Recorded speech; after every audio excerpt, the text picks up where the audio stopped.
السلام عليكم ورحمة الله وبركاته. بسم الله والحمد لله والصلاة والسلام على رسول الله وعلى آله وصحبه ومن والاه.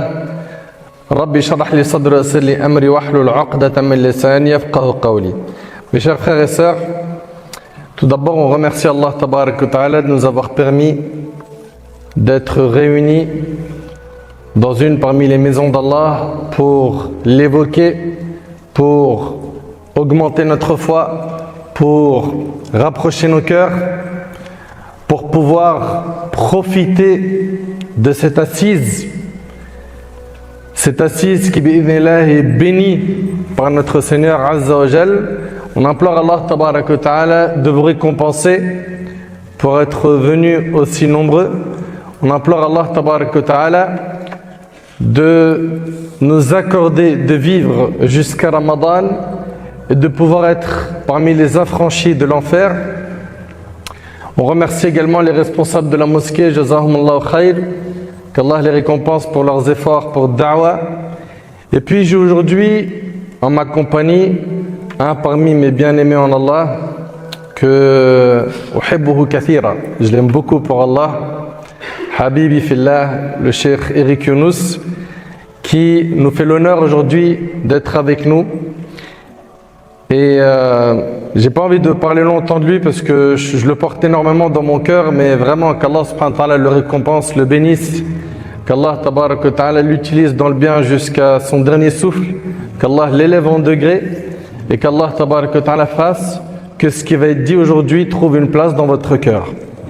Comme vous avez pu comprendre, aujourd'hui on est réunis pour parler de ce noble invité qui arrive dans très peu de temps, qui est le mois de Ramadan.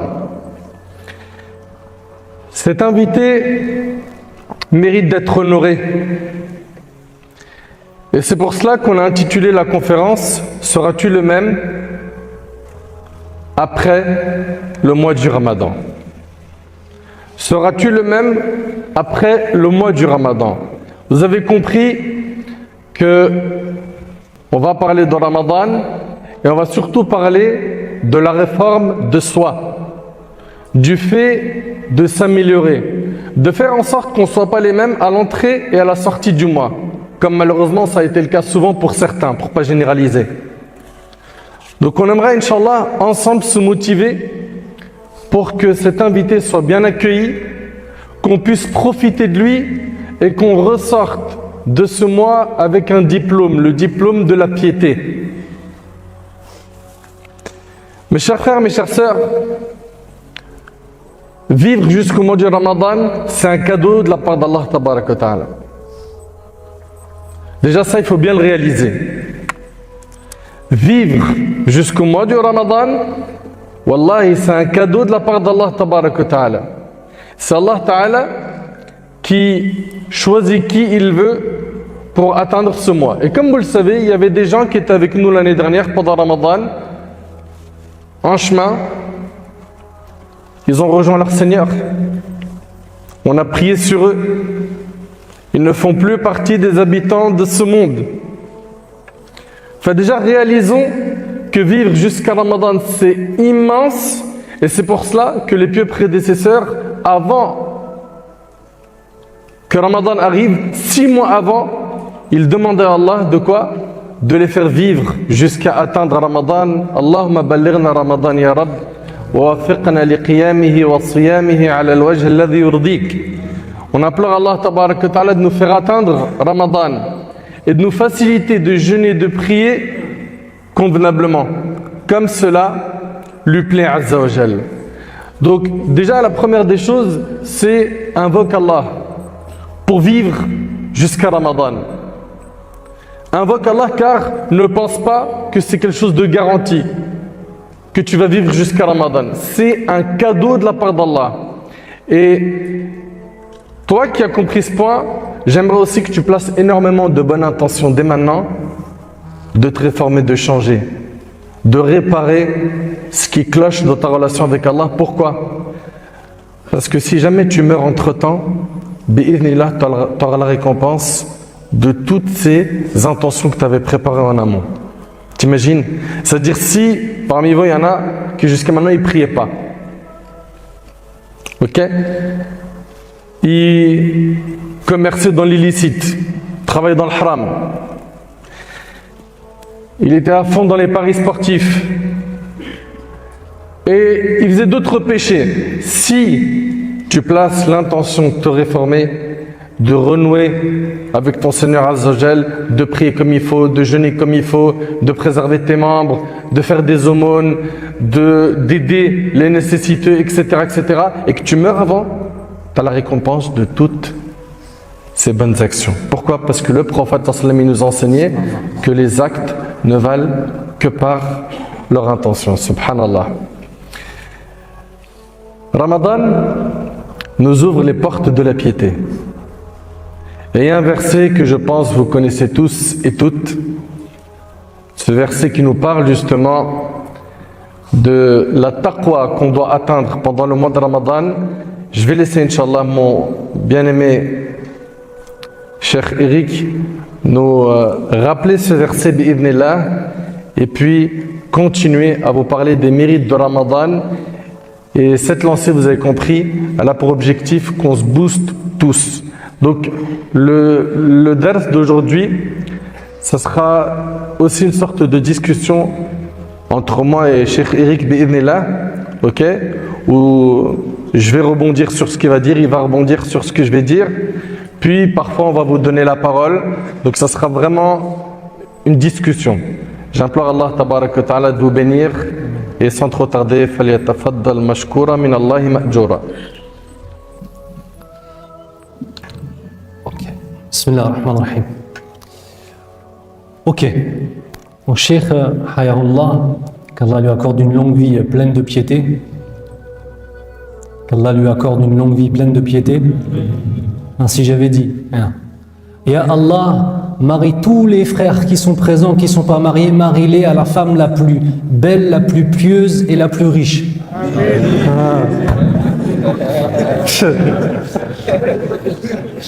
Allah yahdikum. Quand on fait des doigts, Amin, ça veut dire quoi? Amin, c'est un ism fi'al amr. Ça veut dire Allahumma stajib lana ya rabbal alamin. Amin, ça veut dire Ya Allah, on se soumet et on demande que tu exauces l'invocation. Quand vous entendez une invocation, il faut dire Amin, un vrai Amin. Si on demande une deuxième pour certains, Amen. Allah Azza wa Jalla nous dit Bismillahir-Rahmanir-Rahim. Ya ayyuhalladhina amanu kutiba alaykumus siyamu kama kutiba ala alladhina min qablikum la'allakum tattaqun. Vous connaissez tous ce verset. On va juste essayer de se tourner vers ce verset d'une façon un petit peu différente. Allah Azza wa Jalla nous dit dans le sens du verset ô vous les porteurs de la foi. Déjà on va s'arrêter là. Allah Azza wa Jalla s'adresse à toi, s'adresse à moi. Et quelle est la caractéristique qu'il donne pour nous décrire? C'est quoi? Al-Iman billahi Azza wa Jalla, la foi en Allah. Ô vous, ceux qui croyaient en Allah. Ô vous, ceux qui suivaient la ilaha illallah. Ô vous qui prenez Muhammad sallallahu alayhi wa sallam comme modèle dans vos existences. C'est un honneur ou c'est pas un honneur? Déjà, le simple fait de se sentir concerné par le verset, quand on entend Ya ayyuhalladhina amanu, déjà on doit se sentir honoré. Deuxièmement, kutiba alaykum. Sans rentrer dans la grammaire, mais ici c'est du majhoul. Kutiba alaykum, ça veut dire quoi? Il vous a été imposé. Ça signifie que ici on n'est pas en train de dire que toi tu as choisi de faire ou de ne pas faire. C'est pour toi qui te dirige vers le mois de Ramadan. Bon, cette année je vais faire Ramadan bien. L'année prochaine je ne sais pas si je vais le faire. Je vais faire la moitié. Tu as le choix ou tu n'as pas le choix? Pourquoi tu n'as pas le choix? Parce que ici, ne serait-ce que dans le début du verset, on voit toute la finalité du Ramadan. Tu sais c'est quoi? C'est la soumission. Kutiba alaykum. Allah Azza wa Jalla, il nous appelle par le fait de mettre en évidence notre foi. Et la foi, elle implique quoi? La soumission à Allah. Et ensuite, il nous dit Kutiba alaykum. Il vous a été imposé, que vous le vouliez ou non. y a quelque chose qui est important, c'est que la plupart du temps, quand on attend quelque chose de quelqu'un, c'est parce qu'on a besoin de lui. Allah Azza wa Jal n'a pas besoin de nous. Pourtant, il attend de nous des adorations, la lecture du Coran, s'améliorer dans sa relation avec Allah. Mais Allah n'a pas besoin de nous. Nous, on est toujours dans une histoire de besoin. Même avec tes parents, tu es dans une histoire de besoin. Allah Azza wa Jal, lorsqu'il nous ordonne de faire quelque chose et qu'il veut voir de nous nos adorations, ce n'est pas parce qu'il a besoin de nous, mais c'est parce qu'il nous aime. Un amour pur, simple. Un amour du Créateur pour ses créatures.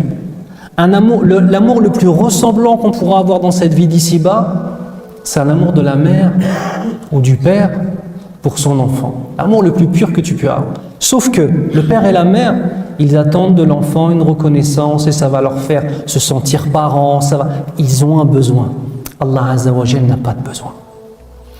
Ramadan, ce n'est rien de plus qu'une miséricorde pour nous. Peut-être que vous avez des enfants qui sont jeunes ou des petits-neveux que vous aimez beaucoup. Vous savez, on a été... Bon, après, vous êtes un peu plus jeunes. Ceux qui ont 20 ans et ceux dont je vais parler ne savent même pas c'est quoi pour la plupart. Mais nous, la quarantaine, on a été privés de tellement de choses qu'on était petits. Wallah, ya cher, c'était la hesse. Nous, c'était la hesse. Hein. Vous, 20-25 ans là, arrêtez. Le quartier, le ghetto, la hesse. Arrêtez. Nous, c'était la hesse jusque dans le frigo. C'était la hesse chez nous dans tout. Et qu'est-ce qui s'est passé? Il y a un syndrome, c'est que nos enfants, on a envie de leur donner tout ce qu'on n'a pas eu. C'est vrai ou pas, les quarantenaires ou les trentenaires? Non? On a envie de leur donner ce qu'on n'a pas eu. Et des fois, ils font des bêtises. Et tu sais qu'ils ne méritent pas que tu lui donnes le cadeau. Mais tu l'aimes tellement et tu as tellement envie de lui donner un cadeau que tu es en train de négocier un truc. Bon, vas-y, juste fais ton lit et tu auras le cadeau finalement. Pourquoi? Tu l'aimes, il ne mérite pas que tu lui donnes, mais tu l'aimes tellement que tu vas lui dire de faire un petit truc tout vite fait, bidon, pour pouvoir lui donner. Tu comprends? Mais excusez-moi, la récompense qu'il y a pendant Ramadan par le fait simplement de ne pas manger et de ne pas boire, la récompense qu'il y a par rapport au sacrifice qu'on fait, mais la récompense c'est 1 million de fois plus élevée. Et ça ressemble un petit peu à cette relation entre le papa et ses enfants. La relation qu'Allah Azza wa Jal, et on ne fait pas de comparaison avec Allah bien évidemment, c'est un exemple que je donne, la relation qu'Allah Azza wa Jal il a avec nous. Il veut nous pardonner nos péchés. Il veut nous donner les plus hauts degrés du paradis. Il veut nous libérer de l'enfer. Et pour cela, malgré le fait qu'on lui désobéisse, il trouve des moyens pour aller, faites-le. Faites-le, comme ça vous pourrez obtenir cela. Dernier élément qui est très important. À travers ce Ramadan, on ne cherche pas simplement à s'améliorer nous-mêmes, mais on cherche quelque chose qui est beaucoup plus élevé, qui est la satisfaction d'Allah Azza wa Jal. Nous, on doit donner la soumission et on a un contrat avec notre Seigneur. Si on montre notre soumission à notre Seigneur comme lui le veut, pas comme toi tu le veux, comme lui l'a imposé dans le Coran, puis dans la sunna du prophète sallallahu alayhi wa sallam, il va te donner sa satisfaction. Et sa satisfaction, c'est le but ultime. Écoutez-moi bien, plus que le paradis.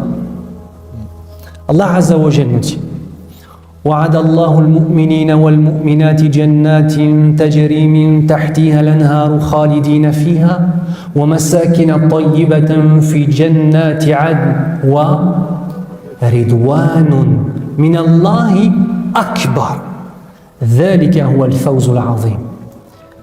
Ce qui signifie, Allah Azza wa Jal nous a promis aux croyants et aux croyantes des jardins du paradis sous lesquels coulent des ruisseaux, ainsi que des maisons du paradis.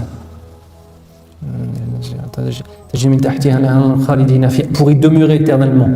ومساكن طيبة في جنات عدن. Et tout ça, le paradis, les maisons du paradis, les jardins du paradis, Allah lui-même nous dit وَرِضْوَانٌ مِّنَ اللَّهِ أَكْبَرُ. Et la satisfaction d'Allah est encore plus grande que cela. ذَلِكَ, c'est ceci, هُوَ الْفَوْزُ الْعَظِيمُ. Le huwa, il vient en plus pour le tawkid ici. Al-Fawz, c'est la victoire ultime. Allah Azza wa Jalla est en train de nous dire dans ce verset que, au-delà du paradis, des maisons du paradis, des femmes du paradis, des maris du paradis, des vêtements du paradis, de la nourriture du paradis, plus haut que tout cela, c'est la satisfaction d'Allah. Est-ce que les vêtements, les femmes, les demeures du paradis et les ruisseaux du paradis, tu peux les avoir dans la vie d'ici-bas, oui ou non? Dans la vie d'ici-bas? Vas-y, donne-moi l'adresse, incroyable. Du paradis. Du paradis. Tu peux pas avoir ça. Est-ce que la satisfaction d'Allah, tu peux l'avoir déjà ici-bas, oui ou non? Ça veut dire qu'Allah Azza wa Jalla nous explique, écoutez bien ce que je vous dis, c'est important.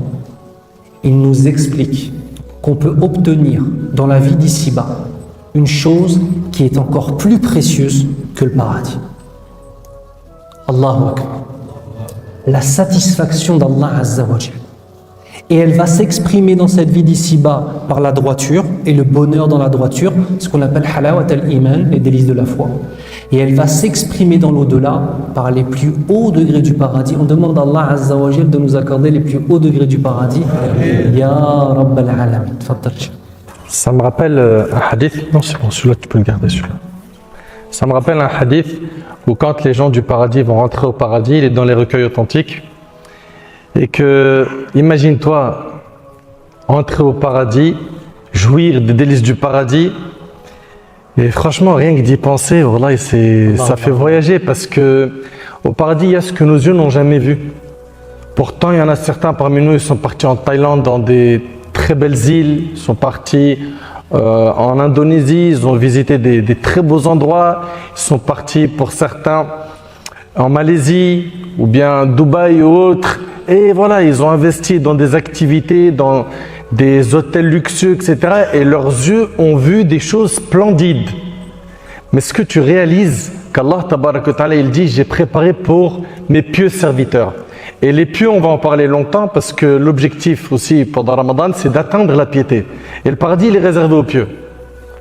Le paradis, il est réservé aux pieux. C'est-à-dire, il y a une catégorie de gens, c'est eux à qui il aurait destiné Al-Jannah. C'est Al-Muttaqin, les pieux. Et on va parler de la piété, là longtemps. En résumé, la piété, c'est de faire ce qui est obligatoire, de s'écarter des interdits. Voilà, comme ça, on donne une définition qui est simple.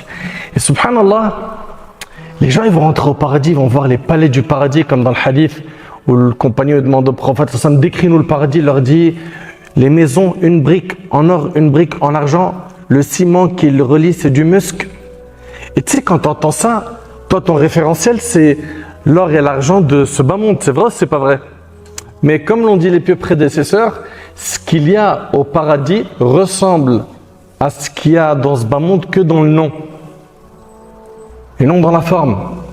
C'est-à-dire toi, quand je te dis arbre du paradis, tu vois l'arbre que tu connais ici, que tu as vu dans les forêts, dans les parcs, etc. C'est vrai ou pas? Il n'a rien à voir. C'est vrai ou pas? Quand je te parle de palais au paradis, bah toi quand tu parles de palais, ouais, je suis déjà parti en Angleterre, j'ai vu le palais de la reine. Mais ça n'a rien à voir.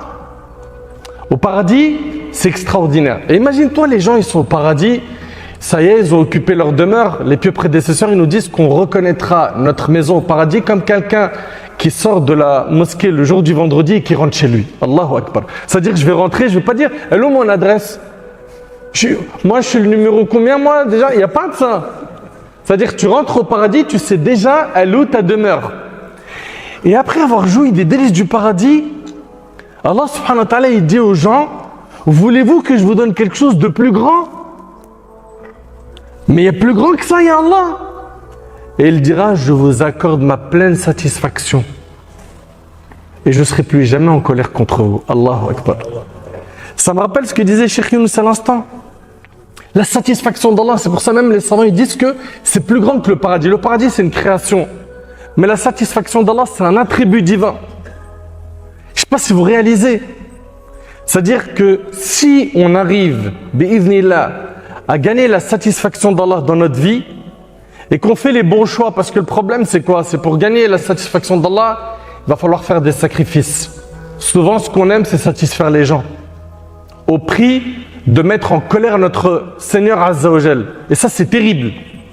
Et à la fin, tu vas avoir la colère d'Allah, et même les gens, ils ne seront pas satisfaits de toi. Alors que si finalement, tu cherches à satisfaire Allah, Allah sera satisfait de toi. Et il fera que les gens, ils seront satisfaits de toi.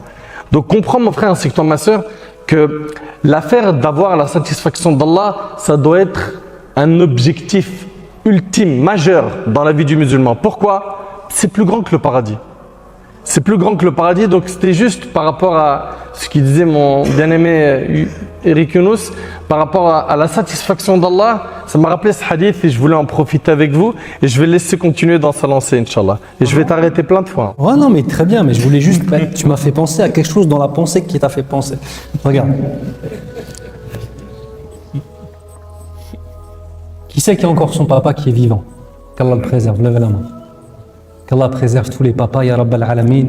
Demande à Allah Azza wa Jal qu'il les fasse accorder, qu'il leur accorde le paradis, qu'il leur accorde les plus hauts degrés de la piété et qu'il leur permette de savoir exprimer leur amour à leurs enfants, ya Rabbal Alamin.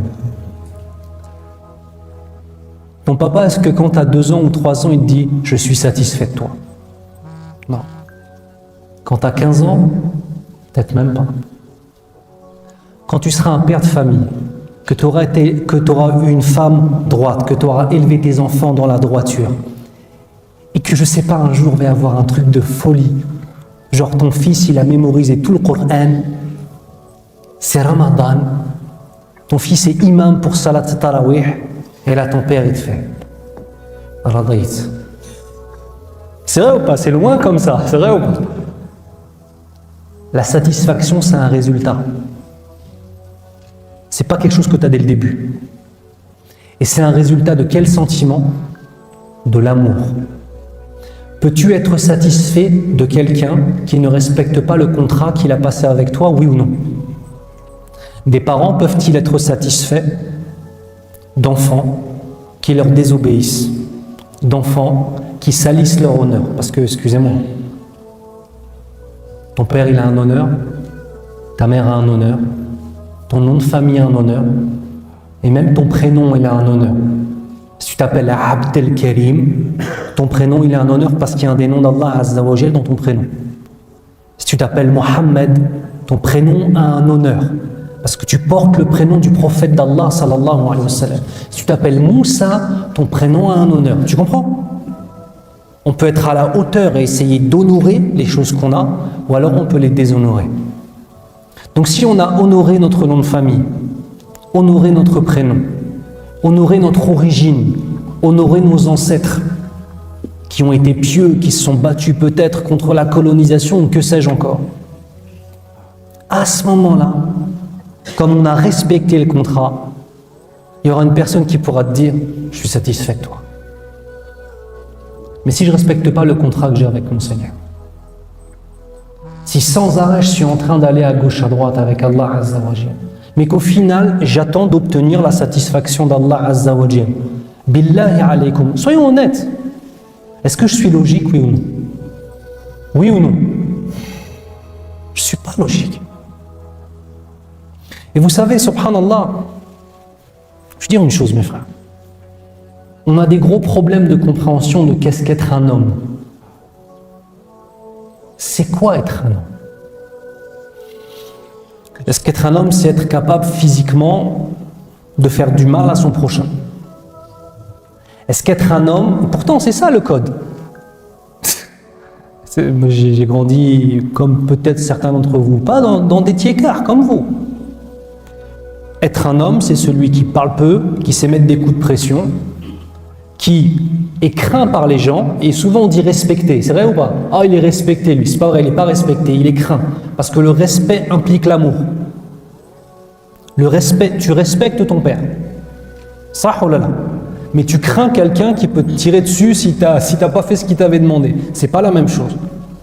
On a des problèmes de compréhension de qu'est-ce qu'être un homme. Écoutez-moi bien, c'est très simple. Être un homme, c'est être un homme droit. Tout simplement, il faut rajouter un deuxième mot derrière. Et si on n'est pas un homme droit, il y a plein de choses sur le fait d'être un homme qu'on n'a pas comprises. On peut mettre toute l'énergie qu'on veut là-dedans. À essayer de briller par l'argent, à essayer de briller par le fait de faire le plus fort, soi-disant. Tu peux essayer tout ça. Tu pourras obtenir l'illusion du respect dans les yeux des gens. Mais les gens ne vont juste te craindre. Et quand quelqu'un qui fait du mal à tout le monde, qu'on appelle quelqu'un de respecté, quand au final il est au habs, les gens ils sont contents ou pas? Oui ou non? Bien sûr t'es content, ouais. C'est pas du respect ça, c'est juste de la crainte. On se doit de comprendre que l'islam est un mode de vie global. Et là on vous fait un dars sur le mois de Ramadan, mais Ramadan, regardez, si ta foi c'est tout ça, Ramadan c'est ça, Akhil Karim. Mais regardez, aujourd'hui, on a plein de gens qui ne prient que pendant le mois de Ramadan. C'est vrai ou pas? C'est vrai ou pas? C'est vrai ou pas? Il y a des gens qui ne prient que pendant le mois de Ramadan. Comme si, en fait, finalement, la piété ne devait, je te parle, non pas ne pouvait, mais ne devait s'exprimer que pendant le mois de Ramadan. Alors, on va faire la journée, on va regarder des séries Netflix toute la journée pour que ça aille plus vite. Ils dorment. On va dormir déjà jusqu'à 14h. Jusqu'à 18h du matin, désolé. On va dormir jusqu'à 18h du matin. On va regarder des séries. On va rompre le jeûne. On va se remplir la panse autant qu'on peut. Et puis ensuite, on va aller faire salat tarawih avec les frères. Mais pas jusqu'au bout, parce que l'imam, quand même, Cheikh Nader, il récite longtemps. On fait 2 rak'at. Non, mais des fois, il y a des imams qui font court. Il y a des mosquées, il y a des bons plans. Ah ouais.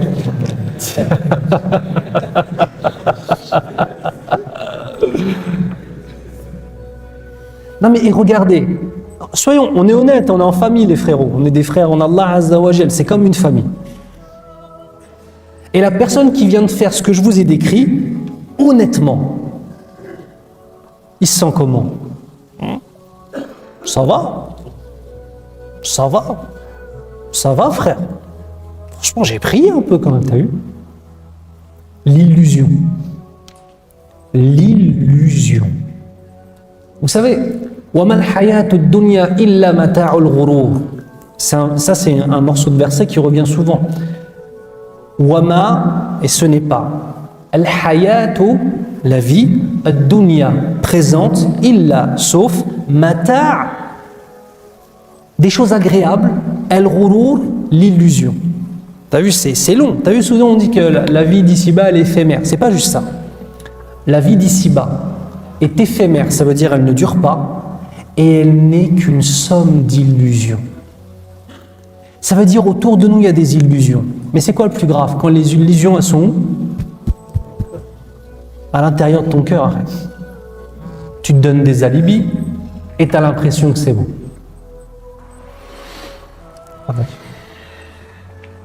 Hafidhakallah Habibna. Ce mot-là, pourquoi est-ce qu'il est valorisé?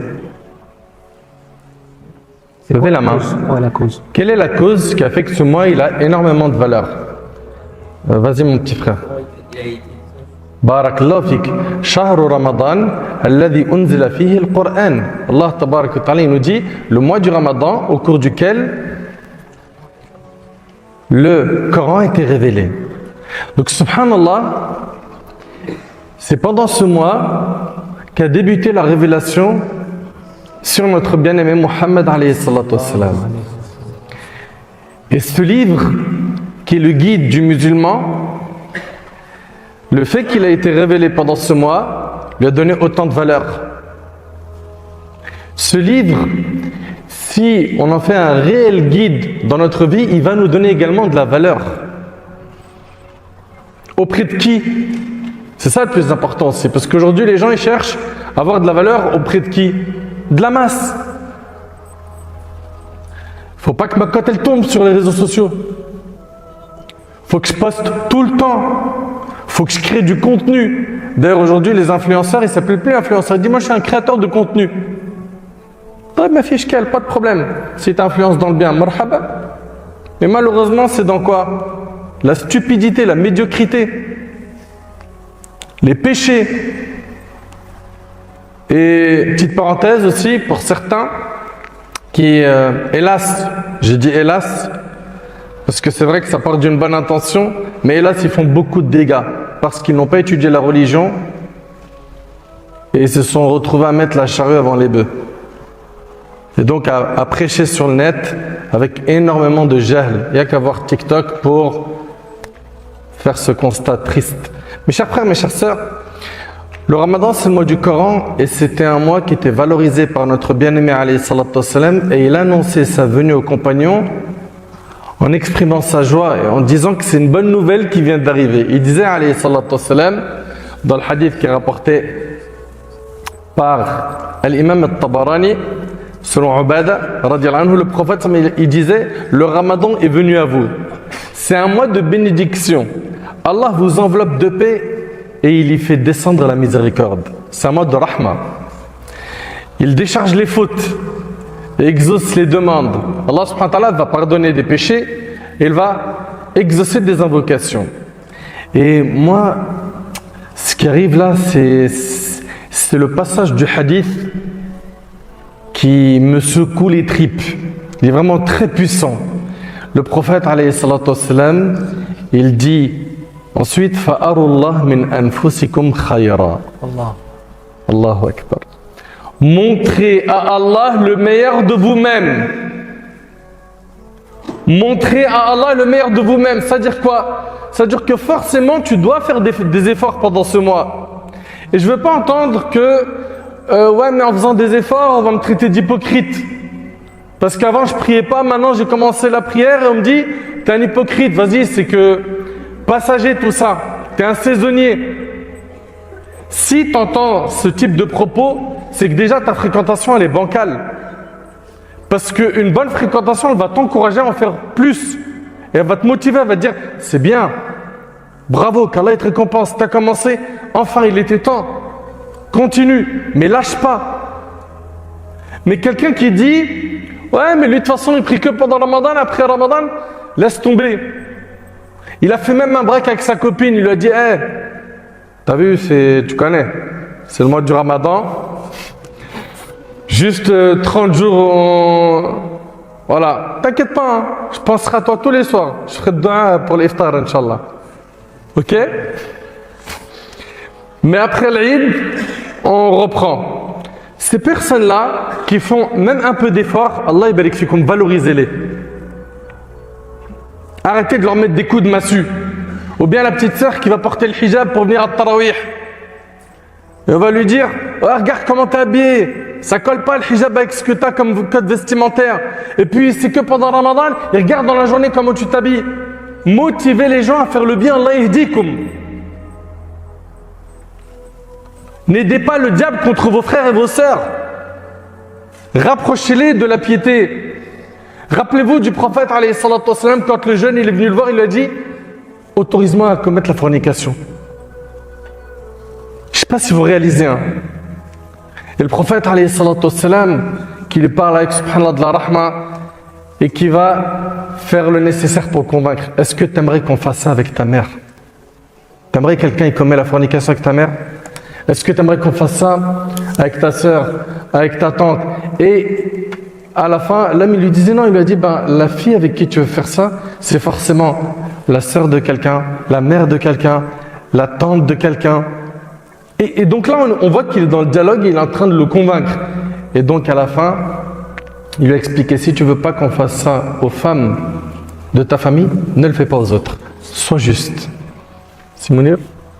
Ah oui, ça, Allah yahfazak, barak la fik. وحدك إن شاء الله. Oui? Non, c'est bon, Inch'Allah. Après, Inch'Allah. Non, après, Allah yahfazak. Ou comme tu veux.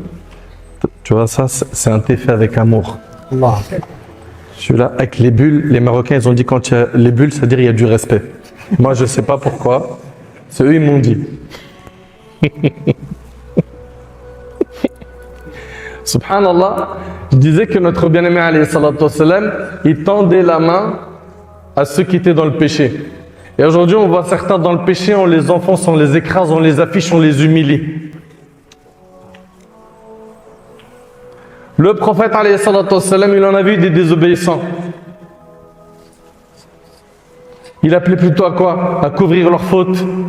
Donc ici, le prophète, alayhi salatu wassalam, il dit, montrez à Allah le meilleur de vous-même, car est bien malheureux celui qui est privé de la miséricorde d'Allah, puissant et majestueux. Allah subhanahu wa ta'ala, il a des saisons qui nous exposent où nous on doit quoi? Faire le nécessaire pour nous améliorer, pour être atteint de sa rahmat, de sa miséricorde. C'est des nafahat rabbaniya. Et certains vont profiter des occasions qui sont présentées par Allah pour faire le bien, et d'autres ils vont faire comme si de rien n'était. Et le problème, c'est que le prophète, alayhi salatu wassalam, il a fait dua contre celui qui ne profite pas du mois de Ramadan. Je ne sais pas déjà si on réalise ça. Le prophète, alayhi salatu wassalam, est-ce qu'on est d'accord, nous, en tant que musulmans, que son invocation l'est exaucée? On est d'accord.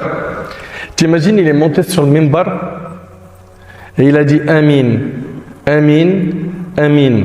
Amin, comme l'a dit Cheikh Yunus tout à l'heure, c'est-à-dire quoi? Allahumma stajib, Allah exauce l'invocation. Puis il a été dit, ô messager d'Allah, tu as dit Amin. Ils n'ont pas compris pourquoi est-ce qu'il a dit Amin.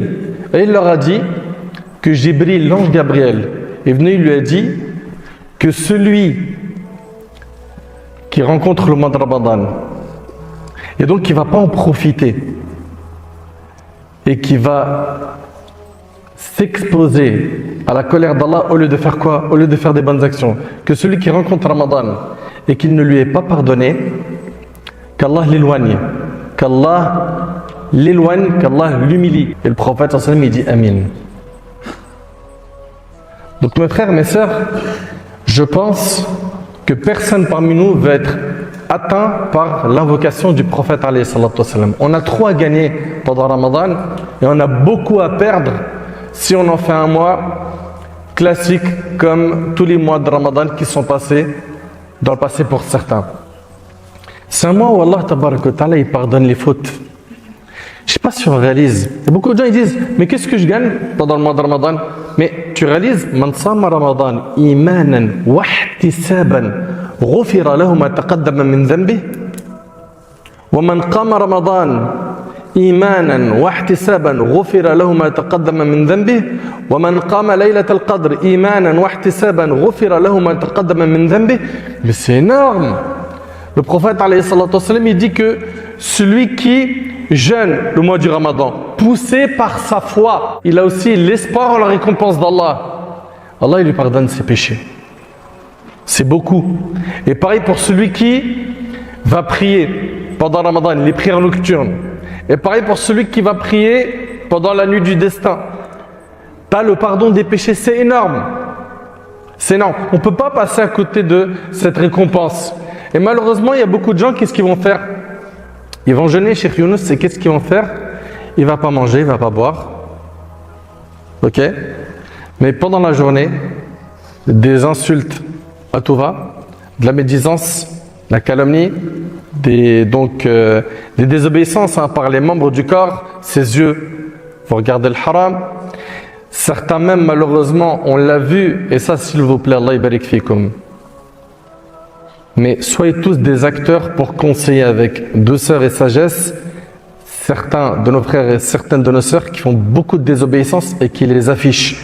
Je me rappelle l'année dernière on m'a envoyé des vidéos où des jeunes ils rompaient Ramadan avec un joint. C'était une petite équipe de jeunes, tu vois. Chacun était en train de rouler son joint. Ouais, j'avais vu là.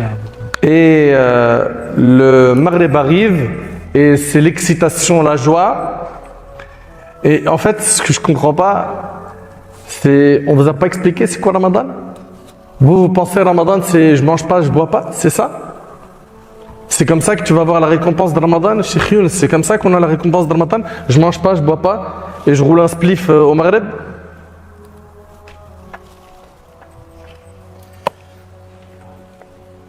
Ouais, je sais, je t'ai démarré, je sais. Non.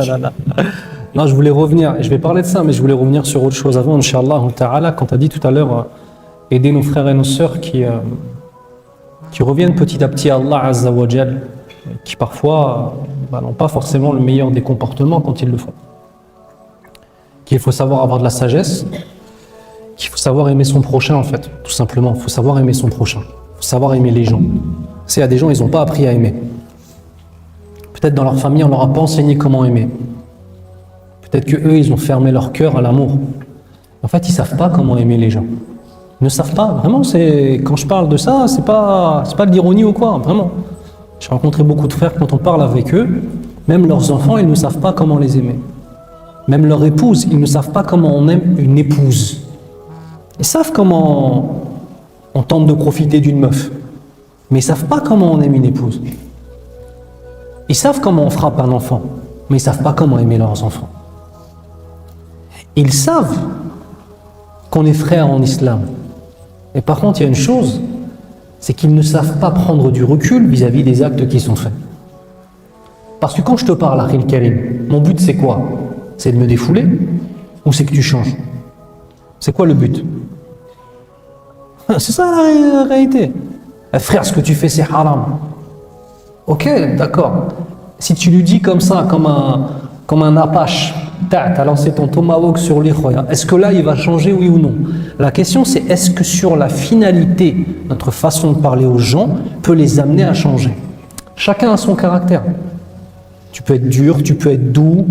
Omar ibn Khattab radiallahu anhu, il n'était pas comme Abu Bakr as-Siddiq radiallahu anhu, qui n'était pas comme Uthman ibn Affan, qui n'était pas comme Ali, qui n'était pas comme Abdullah ibn Omar. Abdullah ibn Omar n'était pas comme Omar.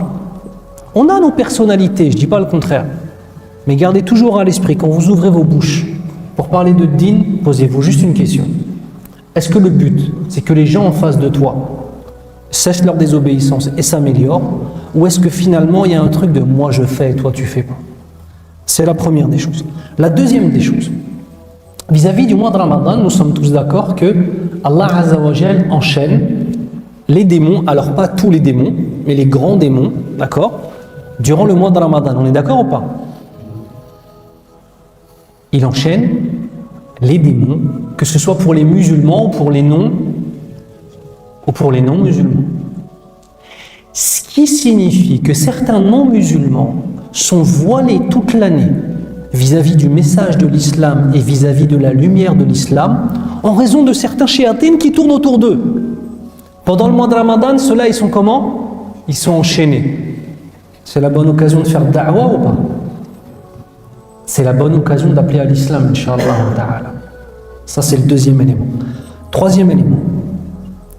Ce mois de Ramadan, en fait, comprenez bien qu'il est là pour nous changer. Et pas simplement faire une parenthèse dans nos vies.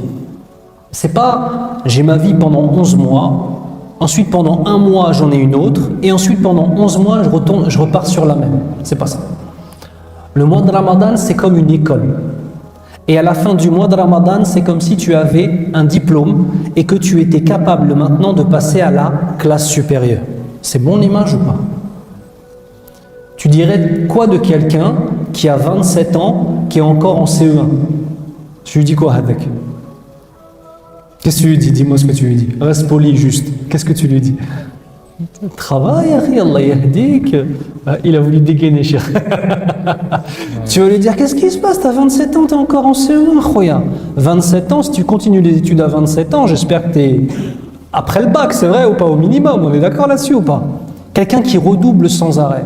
Et on a beaucoup de frères et sœurs en fait qui redoublent leur Ramadan. J'ai pas parlé accepter, pas accepter. Ça c'est Allah Azza wa Jal qui sait.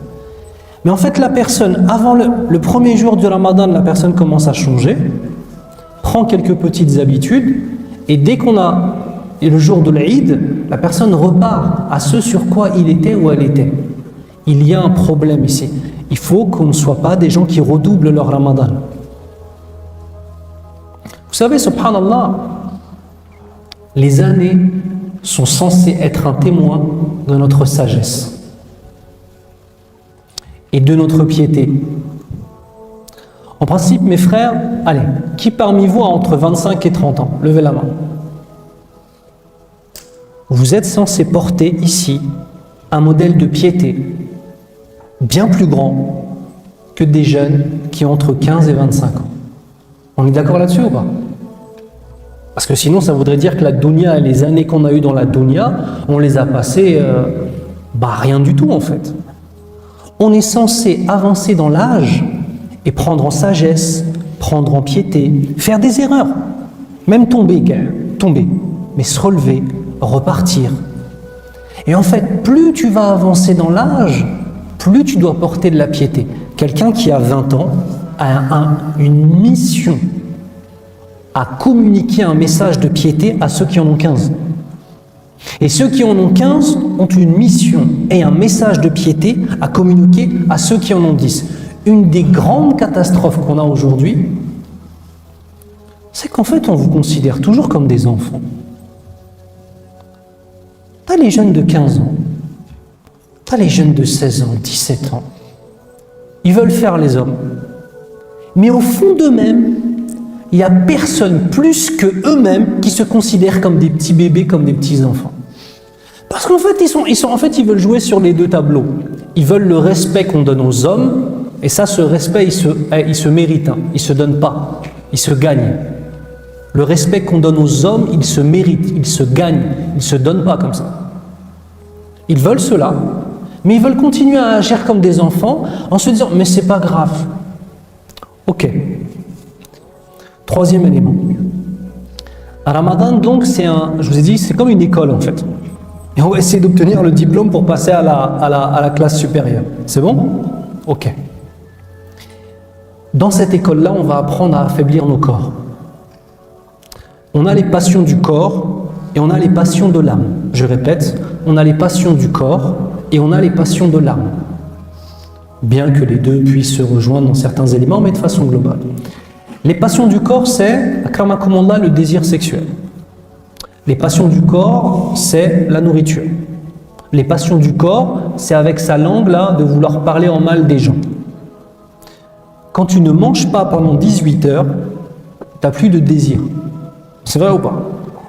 Quand tu ne manges pas pendant 18 heures, tu dois combattre le désir de la nourriture, qui lui, contrairement aux autres, les autres désirs baissent, alors que le désir de la nourriture et de la boisson, lui, il augmente. T'as vu? Allah Azza wa Jalla, il nous fait travailler sur deux niveaux. Et troisième élément, quand ça fait 18 heures que tu jeûnes, tu n'as même plus envie de parler. C'est vrai ou pas? À 18 heures, durant l'été, quand quelqu'un vient, il te parle, tu dis « Khalini tranquille ». Voilà ce que tu lui dis. Et même si tu n'es pas algérien, tu le diras quand même, gars. Tu dis « Khalini tranquille ». Laisse-moi tranquille. Pourquoi? Tu as tellement affaibli ton corps qu'il y a certains péchés que peut-être toi et moi on aurait fait si on ne jeûnait pas, qu'on ne pourra pas faire à cause de la faiblesse de nos corps. Donc Allah Azza wa Jalla, il cherche à nous donner un moyen concret, même si on n'a pas la piété nécessaire, pour délaisser certains péchés. C'est bon, c'est clair ou pas? Et après, tu as la purification de ton âme. Cette purification de ton âme, ça va être comment tu vas occuper tes journées de Ramadan. Et comment est-ce que ta journée de Ramadan va être une préparation à ta nuit du Ramadan. Et comment ta nuit du Ramadan sera une préparation pour ta journée du Ramadan. C'est là où vient la purification de l'âme. À travers la lecture du Coran al-Karim, à travers les aumônes que tu vas faire, à travers les maraudes que tu pourras faire après Salat al-Maghrib, bien évidemment, sauf si tu es Hanafi, on n'est pas Hanafi, d'accord? Les éléments que tu vas faire en fait d'adoration qui vont te rapprocher d'Allah Azza wa Jal. Donc il y a ces deux dimensions. Tu as ton corps qui va jeûner, mais tu as aussi ta langue qui va jeûner. Tes yeux qui doivent jeûner. Tes oreilles qui doivent jeûner. Et vous savez ce qui se passe pendant le mois de Ramadan? Vous savez, on devient quoi? On devient des musulmans normaux. On devient juste des musulmans normaux pendant le Ramadan. Il y a une femme qui passe, akramakumullah, qui est extrêmement mal habillée, tu dis astaghfirullah, tu tournes les yeux. C'est extraordinaire ou c'est juste être un musulman normal? C'est être un musulman normal, on est d'accord là-dessus ou pas? Sauf qu'en dehors du Ramadan, on n'a peut-être pas ce réflexe-là. Qu'Allah nous préserve. Pendant le mois de Ramadan, tu vas regarder une série. Et vraiment, à un moment, c'est sale de sale, il y a trop d'insultes, c'est abusé. Même toi, tu te dis, ah frère, c'est Ramadan quand même, astaghfirullah. Tu vas baisser un peu le son. Ça, en principe, on est censé le faire aussi en dehors du mois de Ramadan ou pas? Tu vas t'embrouiller avec quelqu'un. Guerre, je vais plus loin, il mériterait bien une correction. Si tu as de la piété en toi et que tu as de la sacralité, tu donnes de la sacralité au mois de Ramadan, que tu respectes ce mois, et tu sais qu'il est sacré, parce que c'est Allah Azza wa Jal qui l'a rendu sacré en tant que tel, et je dis pas que c'est un mois sacré parmi les mois sacrés, mais je dis la sacralité qu'on lui donne, qu'est-ce que tu vas faire? Moi je me rappelle avant, quand je voyais les Arabes, je trouvais ça bien. Attends la fin du mois de Ramadan, toi. Qu'est-ce qui se passe à ce moment-là? Tu vas finalement vivre comme un musulman normal. Donc, ce n'est pas simplement une parenthèse.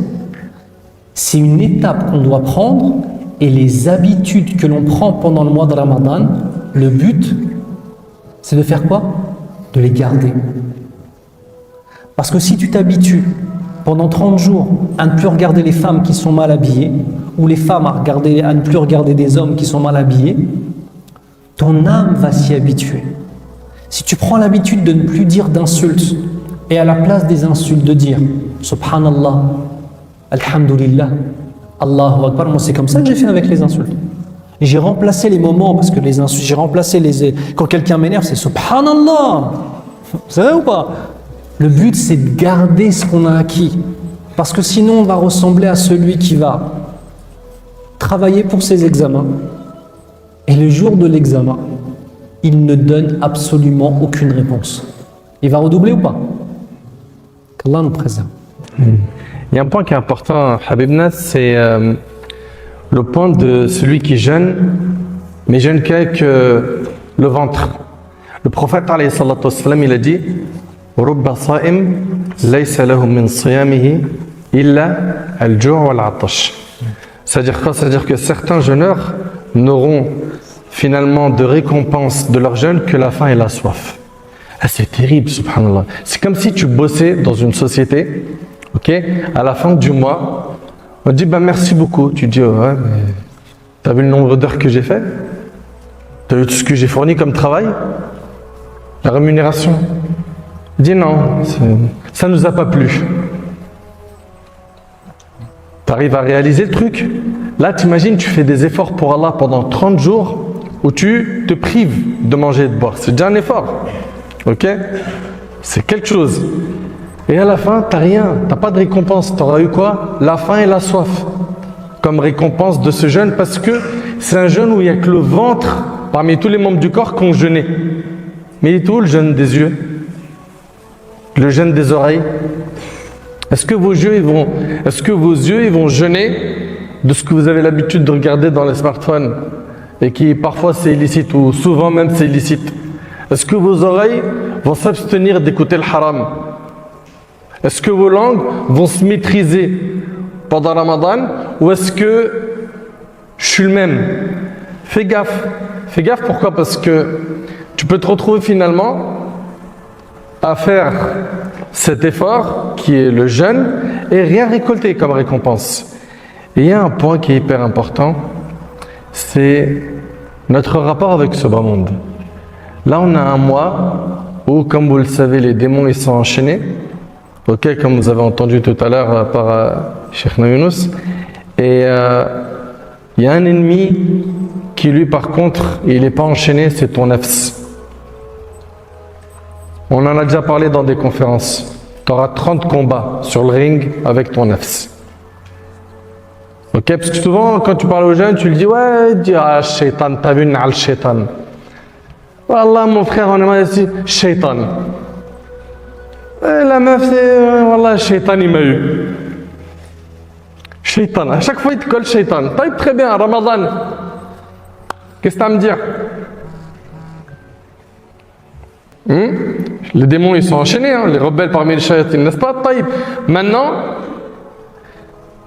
il te reste ton nafs.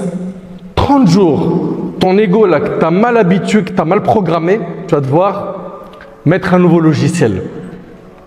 Ok? Et ça va être difficile. Pourquoi? Parce que c'est un effort. Ça demande de l'effort. Et malheureusement, nous, on aime bien tout ce qui est paresse, fainéantise, etc. Donc là, il y a un effort à fournir. Et parmi les choses qu'il faudra réellement combattre, c'est l'amour excessif qu'on a pour ce bas monde. On aime trop le bas monde. Quand je dis ce bas monde, c'est vêtements de luxe, argent. Quand tu regardes aujourd'hui l'argent, ce que ça occupe comme place chez beaucoup de musulmans, pour beaucoup de musulmans, ça occupe la place d'Allah. C'est une réalité. Il vit, il dort avec le souci de l'argent. Dans sa tête, il n'y a que ça. Il faut faire de l'oseille. Il n'y a rien d'autre. Ou bien, il faut percer sur le net. Sur les réseaux sociaux, il faut que je perce. Il faut que je sois hyper connu. En plus de ça, ça devient un métier. Je suis youtubeur. Je suis tiktoker. Je suis rémunéré par TikTok. Tu as vu tous les 1000 vues? Hein? Qu'est-ce qui te paye? Malheureusement, il y a beaucoup de gens qui sont trop absorbés par ce bas monde. Et le prophète, alayhi salatu wassalam, dans un hadith, il a dit, ce bas monde, il appartient à 4 catégories de personnes. Un homme à qui Allah subhanahu wa ta'ala lui a donné la science, donc c'est quelqu'un, il a la sagesse, il a la religion et il a de l'argent.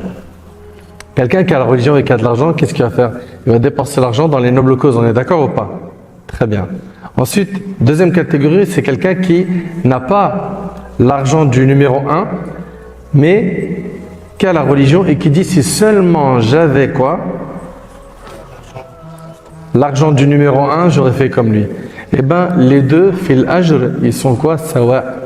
Les deux, dans la récompense, ils sont égaux. Pourquoi? Parce qu'il avait l'intention d'être comme le numéro 1. Le numéro 3, c'est quelqu'un qui a beaucoup d'argent et qui est loin d'Allah. On ne vous fait pas de dessin. Quelqu'un qui a de l'argent à fond et il n'a pas la religion. Voilà. Lui, il n'est pas limité dans les désobéissances. Et numéro 4, c'est quelqu'un, et malheureusement, ça, ce qui me chagrine, c'est qu'on en a beaucoup des numéros 4 dans la Ummah. C'est il n'a pas la religion et il n'a pas l'argent et il dit, si seulement je pouvais être comme le numéro 3. Wallah, c'est triste. C'est triste. Et à la fin, tu es comme lui. Vous êtes égaux dans la récompense. Pourquoi? Pourquoi tu envies des gens qui se concurrencent dans le haram, tout en sachant que cette vie elle est éphémère? Tôt ou tard, toi et moi, on va nous ramener à la mosquée, on va prier sur nous. Et on sera sous terre. Et puis on aura les questions de Munkar et Nakir. Et puis ça y est, l'âme elle voyage, soit elle est récompensée, soit elle commence à être tourmentée. Jusqu'à ce qu'on soit ressuscité et qu'on soit présenté à notre Seigneur Azza wa Jal. Et pourquoi on ne fait pas des bons calculs? Pourquoi? Vous savez pourquoi? Parce qu'on court trop pour ce bas monde et on marche trop lentement pour l'au-delà, alors que c'est l'inverse qui est demandé dans la religion. Fas'au ila dhikrillah wa dharul bay' wa sari'u ila maghfiratin min rabbikum wa jannah. N'est-ce pas? Fafirru ila Allah. Quand Allah tabaraka ta'ala il nous parle du paradis, les verbes utilisés sont à l'impératif et ils indiquent le fait de se hâter, faire vite, fuyez vers Allah et concourez vers un pardon de votre Seigneur. Hâtez-vous d'obtenir le pardon de votre Seigneur. Plein de versets nous enseignent que pour le paradis, il faut faire vite. Et pour le bas monde, le prophète il a dit, la lenteur est bonne dans toute chose, sauf pour les affaires de l'au-delà. Dans ce bas monde, vas-y doucement. Marche. Tu veux monter des projets, tu veux être propriétaire avec un cadre, etc. Hein, légiféré. Tu veux faire des projets, tu veux être un businessman, tu veux avoir beaucoup d'argent. C'est pas interdit. Mais c'est le moyen. Ça c'est un. Attention à quel moyen tu vas entreprendre. Et deux, n'en fais pas l'objectif de ta vie. Rappelez-vous que notre objectif c'est la satisfaction d'Allah. Donc toi, si tu es intelligent, marche dans ce bas monde et cours pour l'au-delà. Inverse les rôles. Parce que malheureusement aujourd'hui ce qui se passe, c'est qu'on a pris l'autoroute pour Drahim, l'argent. Et ça c'est malheureux. Et pour ce qui est de ce bas monde, tranquille, ça va, il y a le temps. T'es dans l'abus. Ça va, il y a pire que moi. Moi c'est vrai. C'est des spliffs. L'autre il sniffe. Et on fait des comparaisons de toxicomanes. Bah, c'est pas comme ça. Dans la religion, quand on se compare à ceux qui sont au-dessus de nous. Lui, tabarakallah, il a appris le Coran. Lui, c'est un talib ilm. C'est un vrai étudiant en sciences religieuses. Lui, il est utile pour la Ummah. Elle, elle s'est investie, tabarakallah, dans la da'wa, dans l'humanitaire ou dans le social. Elle rayonne, elle a laissé son empreinte. Et c'est ce qu'il faut faire justement. Mais malheureusement, comme on est trop absorbé par ce bas monde et par les codes qui ont été dictés par certains, qui ont dit aux gens, voilà, si tu veux percer, ben, c'est comme ça. Et qui lui a dit, si tu veux percer, c'est comme ça, ben, c'est un influenceur. Ok, dans le mal, c'est peut-être un humoriste, une star, un comique ou autre. Ok? Mes chers frères, mes chères sœurs, nous on a un modèle qui veut plus le bien pour nous-mêmes qu'on le veut nous pour nous-mêmes. Je répète, on a un modèle qu'Allah il a envoyé qui veut plus le bien pour nous-mêmes que nous-mêmes on le veut pour nous. Rasulullah sallallahu alayhi wa sallam. Enfin, j'aimerais s'il vous plaît, barakallahu fikum, qu'on fasse le nécessaire pour se dire, ce Ramadan-là, il va y avoir des sacrifices. Tu ne peux pas gagner sur les deux tableaux. C'est-à-dire quoi? C'est-à-dire avoir le paradis sans sacrifice. Ça n'existe pas. La marchandise d'Allah vaut cher et il faut impérativement que tu sacrifies. C'est-à-dire quoi? Tu vas sacrifier ton sommeil, tu vas sacrifier ton temps, tu vas faire des efforts, tu vas te reprendre en main, tu vas commencer la salat, ça va être difficile. Tu vas te réveiller pour le fajr la première fois, ça va être dur. J'ai pas eu l'habitude de prier le fajr. La deuxième fois aussi, après une semaine, c'est peut-être un peu mieux. Après un mois, après un certain temps, ça va être un automatisme. Moi, ma mère, hafidhahullah, qu'Allah subhanahu wa ta'ala, il prolonge sa vie dans l'obéissance, elle se réveille sans réveil pour le fajr. Été et hiver. Été et hiver. Sans réveil. Wallahi, c'est quelque chose d'impressionnant. C'est immense. Et par la grâce d'Allah, elle se réveille avant le fajr. Elle n'attend pas la prière du fajr pour prier. Elle essaye de profiter de la nuit. Ça existe. Mais simplement, ce qu'il faut, c'est quoi? C'est se motiver au début, il y a un effort, ça va être dur pour l'âme. Après, elle va s'habituer, ça va être une saveur. Ouais, nous deux, on n'a pas grandi dans ce milieu de vouloir faire bien les choses. Voilà, on a eu un moment donné dans notre vie où on n'était pas sur ce chemin. Pourquoi je dis ça? Pas pour exposer des péchés, pas du tout. Mais c'est pour dire qu'il y avait des choses qui étaient dures à mettre en pratique. Puis c'est avec la constance, l'effort, demander à Allah, s'encadrer de bonnes personnes, être bien entouré, avoir des cours de religion. Ce packaging fait qu'à la fin tu deviens quelqu'un de solide. Et puis ce qui était difficile au début pour toi devient une saveur et un plaisir où tu peux plus t'en passer. Je laisse Inch'Allah la parole de fin pour Inch'Allah Cheikh Younous. Puis après on aura une pause et on reprendra bi'idhnillah notre intervention juste après, Inch'Allah. Alors deux choses.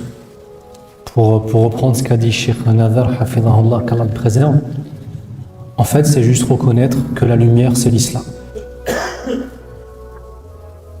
Tu vois, en fait, nos vies et la vie d'ici-bas, n'oubliez pas qu'on a été sorti, que notre ancêtre Adam alayhi salam a été sorti du paradis comme une punition. Et qu'en fait, ici, on vit dans un endroit qui n'a pas de futur. Il n'est pas éternel, il est juste éphémère. C'est comme si on vivait en fait dans un monde dans lequel il y a beaucoup de ténèbres un peu partout en fait. Puis il y a certains endroits, certains livres, certaines paroles, certaines personnes qui portent de la lumière. Quand tu trouves les gens qui portent de la lumière, quand tu trouves les endroits dans lesquels il y a la lumière, quand tu trouves les livres dans lesquels il y a la lumière, quand tu entends les audios, les khotab dans lesquels il y a la lumière, faut y accrocher. Mais ça ne pourra être fait de ta part et de ma part qu'à une seule condition. Qu'on ait compris que la lumière, c'est l'islam. Si on comprend ça, tout le reste viendra, Inch'Allah. Deuxième et dernière chose, durant le mois de Ramadan, il faut faire attention à une chose, c'est de croire qu'on est seul sur cette terre. Et qu'en fait, finalement, moi, l'adoration pendant le mois de Ramadan, c'est uniquement de lire mon Coran, c'est uniquement de faire mes invocations, mes évocations, moi, sans arrêt. On a besoin de se concentrer sur nous-mêmes, je ne dis pas le contraire. Mais il ne faut pas que l'on pense que le mois de Ramadan, c'est uniquement soi-même en fait. Et uniquement le travail que tu vas faire pour toi. Tu vois la lumière dont on parlait? C'est pas uniquement toi qui dois la prendre. Tu dois la prendre, tu dois essayer de la donner. Tu dois appeler Allah Azza wa Jal. Tu dois faire du bien avec les gens. Tu dois rappeler des gens que tu n'as pas vus depuis longtemps. Tu dois envoyer des textos pour savoir comment des membres de ta famille vont alors que ça fait des années et des années que tu les as pas vus. Il faut. Donc, mes chers frères, mes chères sœurs, comme vous avez pu comprendre, ce mois-là, c'est un mois de changement. Et pour cela, il va falloir se donner les moyens, bi'idhnillahi tabarak wa ta'ala. On implore Allah tabarak wa ta'ala de nous aider à nous réformer, de faire de ce mois un tremplin spirituel pour nous, de nous faciliter, d'augmenter nos bonnes actions et qu'Allah tabarak wa ta'ala les agrée de notre part, qu'Allah tabarak wa ta'ala nous accorde sa pleine satisfaction. Allah subhanahu wa ta'ala yanfa'ni bima qultu wa yanfa'akum bima sami'tum. On se contente de ça, Inch'Allah, pour cette première conférence et on va enchaîner dans quelques instants avec la deuxième, Inch'Allah. Hada wallahu a'lam wa akhiru da'wana alhamdulillahi rabbil alamin.